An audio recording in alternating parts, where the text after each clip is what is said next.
नमस्कार। आप देख रहे हैं रिपब्लिक बिहार लाइव। आज मैं हूं 176 नालंदा विधानसभा क्षेत्र से निर्दलीय डी प्लस पार्टी समर्थित उम्मीदवार सुवंत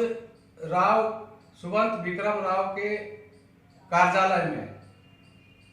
चलिए उनसे पूछते हैं आपका क्षेत्र में जनता का क्या हाल है। सर, आप बताइए, आप जनता के पास किस मुद्दे को लेकर जा रहे हैं? सबसे बड़ा मुद्दा जो है बेरोजगारी है। तो इस मुद्दे को दूर करने के लिए एक बहुत बड़ी प्लानिंग की ज़रूरत है। और जो करप्शंस हैं, करप्शंस में बहुत तरह के करप्शंस हैं, ये सबको एक सिस्टम के जरिए ही हम लोग दुरुस्त कर सकते हैं। अभी सुवंत विक्रम राव जी ने बताया कि सबसे बड़ा मुद्दा है बेरोजगारी। अगर बिहार में रोजगार होता तो पलायन करने के लिए बिहार के नौजवान साथी बाहर नहीं जाते। ये निर्दलीय डी प्लस पार्टी समर्थित उम्मीदवार हैं सुवंत विक्रम राव जी, और एनजीओ से भी जुड़े हुए हैं। चलिए एनजीओ के बारे में इनसे कुछ जानकारी लेते हैं कि आपने अभी तक कितने लोगों को, बच्चियों को आपने सहायता दिया और देंगे। सर बताइए, आप एनजीओ से जुड़े हुए हैं, आपने अभी तक कितने लोगों को सहायता किया? हमारी एनजीओ एक लम्हा जिंदगी के नाम फाउंडेशन जो है, ये मेनली ब्लड डोनेशन सिस्टम पे काम करती है। सबसे बड़ी दिक्कत हो जाती है कि आज बिहार में ये हालत है कि यदि किसी को ब्लड की ज़रूरत होती है तो उसको पता ही नहीं है कि हमको क्या करना है, ब्लड को हम कहाँ से प्राप्त करेंगे, और इसी भागा दौड़ी में रहते हैं। तो उनको एक अवेयरनेस देते हैं, और हम लोग जस्ट लाइक शादी.com या मैट्रिमोनियल.com के तरह काम करते हैं। मीन्स डोनर और रेसिपिएंट को मिलाते हैं। और ये हमारा इमरजेंसी में ज़्यादा काम होता है कि किसी को ज़रूरत पड़ा 1 घंटे बाद, तो हम लोग उस 1 घंटे में हम लोग ब्लड की मुहैया कराना है, जो कि एक बहुत बड़ा टफ काम है। और ब्लड बैंक में यदि स्कार्सिटी होती है ब्लड की, तो उसमें हम लोग कैंपेन के जरिए भी मदद करते हैं। और हमें लगता है कि 4 से 5 साल में कम से कम 10,000 लोगों को इमरजेंसी में ब्लड मुहैया कराया है, हमारे और हमारी पूरी टीम, जो कि दमन में इसका मेन ऑफिस है और बिहार शरीफ में एक मेन ऑफिस है। तो इसका शुरुआत हमने दमन से किया था, और दमन, दीव और दादरा नगर हवेली करीब करीब हम लोग अडॉप्ट कर चुके हैं ब्लड के मामले में। लोगों का रिक्वेस्ट ब्लड बैंक में बाद में जाता है, पहले हमारे व्हाट्सएप ग्रुप या हमारे जो कॉन्टैक्ट हैं टीम में, उनके पास आता है, और हम लोग डोनर भेजते हैं और वहाँ से वो ब्लड लेते हैं as per government policy. Suvant Rao ji का कहना है कि हमने अभी तक बहुत लोगों को सहायता किया है और आगे भी करते रहेंगे। अब इनसे बातचीत करते हैं। सर, आप ये बताइए कि जनता, आप अपने क्षेत्र में नालंदा विधानसभा क्षेत्र में आप घूम रहे हैं, जनता आपको किस तरह चाह रही है कि निर्दलीय डी प्लस पार्टी को इस बार हमको आगे लाना है?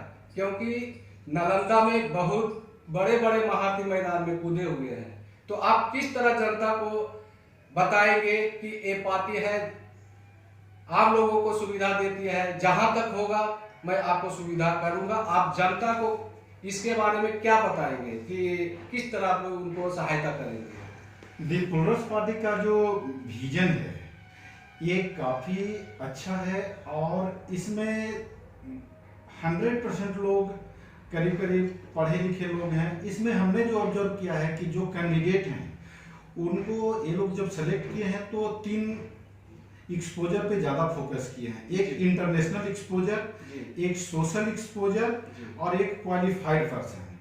तो जब हमारे बिहार में ऐसे लोग जब आएंगे लुक में, मेन लुक में, तो स्वाभाविक है कि एक विजन निकलेगा। और वो जब विजन निकलेगा तो समझिए कि ये गुलाब की फूल की तरह खिलेगा और पूरे वातावरण को शुद्ध करेगा। और जहाँ तक मेरा है कि हमें लोग क्यों चुनेंगे, तो अभी तक जो हमारे द्वारा जो किए गए काम हैं लोग जानते हैं सोशल मीडिया के जरिए या जैसे भी हो, उनको पता है कि मैं कैसा हूँ। और हमारा तो सबसे बड़ा मुद्दा है कि नालंदा विधानसभा में अभी पर्यावरण के क्षेत्र में ठीक है, आने जो पहले की गवर्नमेंट थी या अभी है वो काम किया है, लेकिन जो काम होना था चाहिए था वो नहीं हुआ।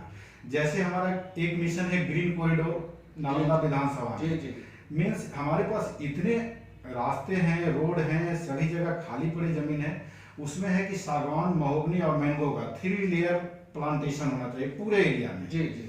फिर दूसरा है कि हमारा एग्रीकल्चर क्षेत्र है, तो आपको पानी का स्टोरेज ही नहीं है, सभी मतलब पानी का लेयर ही खत्म हो रहा है, पीने के पानी की दिक्कत आ रहे हैं। तो एक प्लानिंग के तहत वाटर कंजर्वेशन का मीन्स बड़े बड़े तालाब का व्यवस्था किया जाए प्रत्येक गांव में।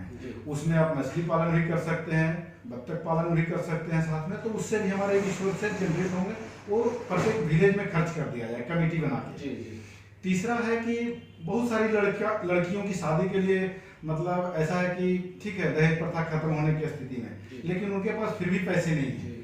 तो ऐसी लड़कियों को हमारा टारगेट है कि 11,000 लड़कियों का कन्यादान एक साथ एक ही जगह पे शादी हो, और वो हमारा लगता है कि राजगीर सबसे अच्छा जगह है, धार्मिक जगह है। और हम तो पूरा प्रयास करेंगे कि मतलब इसकी शुरुआत हो नेक्स्ट ईयर से, ये हमारा सोच है।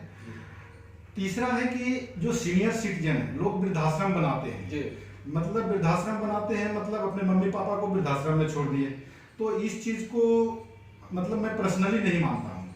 वृद्धाश्रम बनाना है तो घर को ही वृद्धाश्रम बना दीजिए, मतलब उनके जो रिसोर्सेज हैं, मतलब उनको जो चाहिए उस घर में ही आप प्रोवाइड करिए ताकि लोग साथ में रहें। तीसरा है कि वर्ल्ड क्लास हॉस्पिटल और वर्ल्ड क्लास स्कूल, जो हमारे सरकारी स्कूल हैं, कोई भी बिहार में देख सकते हैं कि सरकारी स्कूल का क्या हालत है, जहां हम लोग भी पढ़े थे वहां भी गए, सभी बिल्डिंगें गिर गई। तो क्या हमारे पास पैसे नहीं है, हमारे पास सोशल लोग नहीं है?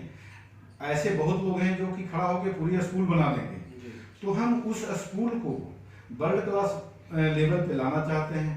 जो हॉस्पिटल हैं, आज सरकारी हॉस्पिटल में लोग जाना नहीं पसंद करते हैं, लेकिन हमको चाहिए कि मतलब जो प्राइवेट सेक्टर के हॉस्पिटल है उससे अच्छा हम गवर्नमेंट हॉस्पिटल को बनाएं। प्राथमिक सुविधा केंद्र है लेकिन वहाँ कोई नहीं जाते हैं। अभी एक एग्जाम्पल के तौर पे ले लीजिए कि हमारे पंचायत में, सपोज किसी भी पंचायत में बिहार के, यदि रात को कोई प्रॉब्लम हो जाए तो कोई एम्बुलेंस नहीं है वहाँ, तो हमारा मकसद एक है कि प्रत्येक पंचायत में 24 आवर 2 एम्बुलेंस रहे, ताकि एक इमरजेंसी में जाए, एक हमारा बैकअप में रहे। तो इससे क्या होगा कि हमारा वो पूरा सिस्टम दुरुस्त होगा और जॉब की अपॉर्चुनिटी बढ़ेगी। इंडस्ट्री इस्टेब्लिशमेंट की बात करते हैं तो हमारा क्या हमारे बिहार में पढ़े लिखे लोग नहीं हैं? हम लोग विदेश जा रहे हैं जॉब के लिए, अदर स्टेट जा रहे हैं, तो बिहार में इतनी अपॉर्चुनिटी है कि यहाँ कमी नहीं है। तो यदि हम छोटे छोटे इंडस्ट्री लाइक फार्मा जोन, जो कि पोल्यूशन फ्री जोन है, यदि 10 कंपनी को यदि ऑफर देंगे तो स्वाभाविक है कि वो लोग आएंगे और यहाँ रोजगार बढ़ेगा। एक फार्मा कंपनी से 10 कंपनियां और बढ़ेगी, तो उसका एक विजन है। और पूरा सिस्टम जो है वो करप्शन फ्री और ट्रांसपेरेंट हो, कि मीन्स जो हमें पता है वो लोगों को भी पता होना चाहिए। डालिए, पूरा डिस्प्ले में डालिए, वेबसाइट पे डालिए, तो इससे क्या होगा कि रास्ते आसान हो गए और अपॉर्चुनिटी बढ़ेगी। विक्रम राव जी का कहना है कि हमारा पार्टी अगर जीतती है तो पहला मुद्दा होगा बेरोजगारी, दूसरा मुद्दा होगा गरीबों की लड़कियों का विवाह करवाना। अभी आप देख रहे थे रिपब्लिक बिहार लाइव, कैमरामैन अभिनव पांडे के साथ रंजीत प्रसाद मौर्य। धन्यवाद।